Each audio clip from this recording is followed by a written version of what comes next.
700 টাকার একটা কি জানি 700 কোটি টাকার লোন কে নিয়েছে, এটা কোনো একটা দলের নির্বাচনী ফান্ডিং করা হয়েছে।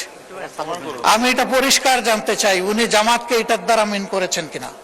যদি উনি মিন করে থাকেন, I am taking absolute challenge.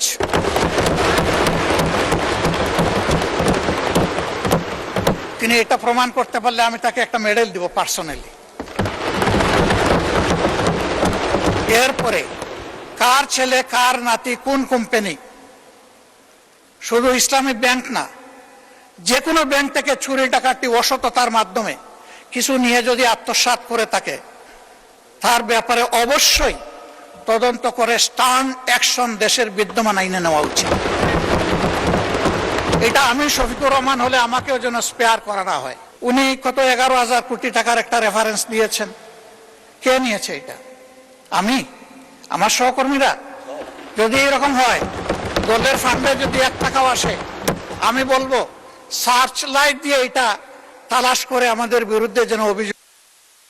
ব্যাংকে পরিবর্তন যে কোনো সময় আসতেই পারে, ব্যাংকের স্বার্থে আসতে হবে, গ্রাহকের স্বার্থে আসতে হবে, মালিকের স্বার্থে আসতে হবে।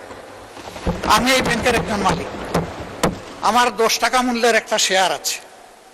আমি আমার এই শেয়ারের দাবি কখনো ছেড়ে দেব না। আমার এই 10 টাকা মূল্যের শেয়ারের পক্ষে আমি আমার রাইট ধরে রাখার জন্য, এস্টাবলিশ করার জন্য যা করা দরকার তাই আমাকে করতে হবে।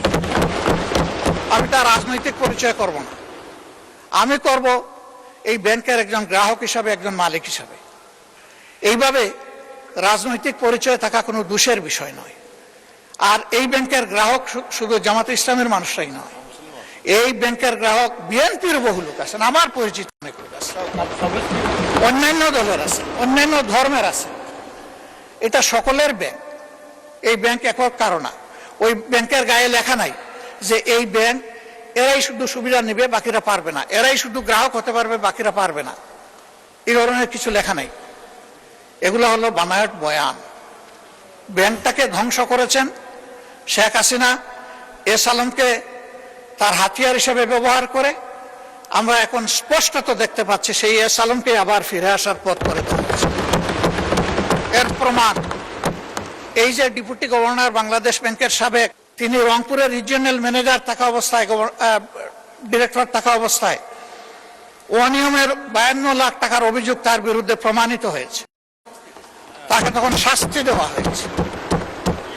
আর 5 আগস্টের পর তিনি স্বৈরাচারের দূষর এবং দুষ্কৃতকারী হওয়ার কারণে তিনি শেষ পর্যন্ত এখান থেকে বাধ্য হয়েছেন চলে যেতে।